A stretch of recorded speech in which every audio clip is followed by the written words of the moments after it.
Members of the jury, there's a foundational truth in medicine. And that's that you just can't treat what's not there.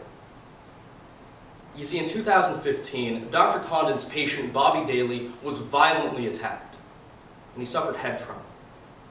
And you'll learn that he went to Dr. Condon and he reported the following symptoms: gaps in his memory, bad headaches, an inability to concentrate and focus, and mood swings. Dr. Condon, could you stand up for a moment? Folks, today, you're going to meet this man, Dr. Chris Condon, an award-winning physician with over 2 decades of experience. Thank you, Dr. Condon. And you're going to learn that Dr. Condon looked at all of these symptoms that Mr. Daly was exhibiting, and he found that they were conclusive of only one thing: that Mr. Daly had suffered from a concussion, not a seizure disorder. Today, folks, you'll find out that the reason Dr. Condon didn't treat Mr. Daly for a seizure disorder was really, really simple. Mr. Daly didn't have it. Because, members of the jury, you just cannot treat what is not there. But today, the plaintiff is alleging that Dr. Condon was negligent. And to do that, members of the jury, they need to prove to you, by a greater weight of the evidence, that what Dr. Condon did in this case was unreasonable.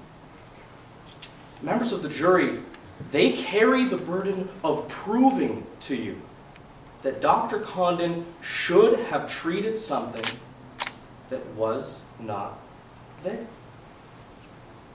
And today, members of the jury, what the evidence will show is that the plaintiff simply will not be able to meet their burden of proof for 2 simple reasons. First, Bobby Daly was appropriately diagnosed with post-concussion syndrome.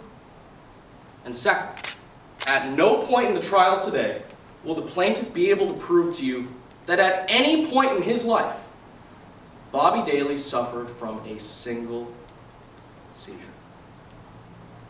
So let's go ahead and take those one at a time. See, today, members of the jury, you're going to meet an expert in the field of head trauma by the name of Dr. Bran Hertz. Now, Dr. Hertz will let you know that Dr. Condon's diagnosis and treatment of Bobby Daly were reasonable and up to medical standards. In addition to that, what Dr. Hertz will let you know is that when someone has suffered repeated blows to the head, they're more likely to have suffered a concussion. Today, what the evidence will show is that Bobby Daly suffered repeated blows to the head. On top of that, you'll hear Dr. Hertz's expert testimony as she walks you through what symptoms are consistent with post-concussion syndrome. And today, you'll learn that those symptoms are gaps in memory, bad headaches, an inability to concentrate or focus, and mood swings. The exact same symptoms that Dr. Condon repeatedly saw present in Mr. Daly. But in addition to hearing about Mr. Daly's symptoms today, you'll also learn about the medicine that Dr. Condon prescribed him. And Ms. Coley told you a little bit about that medicine. It's one called gabapentin. And what you'll learn from Dr. Hertz is that Dr. Condon was reasonable in prescribing gabapentin. Sure, you'll learn that one of the purposes of gabapentin is to treat for seizure disorders. But what Dr. Hertz will tell you is that it's extremely common for folks like Dr. Condon to use gabapentin to treat for a variety of other symptoms. Symptoms that include gaps in memory, bad headaches, an inability to concentrate and focus, and mood swings, members of the jury. But make no mistake, today, although you'll learn that Dr. Condon was reasonable in prescribing gabapentin, you'll learn the truth that gabapentin can have some less than ideal side effects. You'll learn that gabapentin can make you nauseous. Gabapentin can make you dizzy. Gabapentin, members of the jury, can make you sleepy. Gabapentin, the medicine that Mr. Daly was taking on the night of the accident, can make you lose motor control. But despite that, members of the jury, today the plaintiff will insist to you that Mr. Daly must have suffered a seizure while behind the wheel of his car that night. Throughout the course of the trial, listen closely, members of the jury, and what you'll find is that the only proof of this that they have is that the plaintiff, for a split second, looked inside of Mr. Daly's car and saw him leaning over the steering wheel. Members of the jury, Ms. Coley left a few things out of her opening statement, and I'll fill you in. What the plaintiff didn't tell you is that it was nighttime when this happened, that it was dark outside.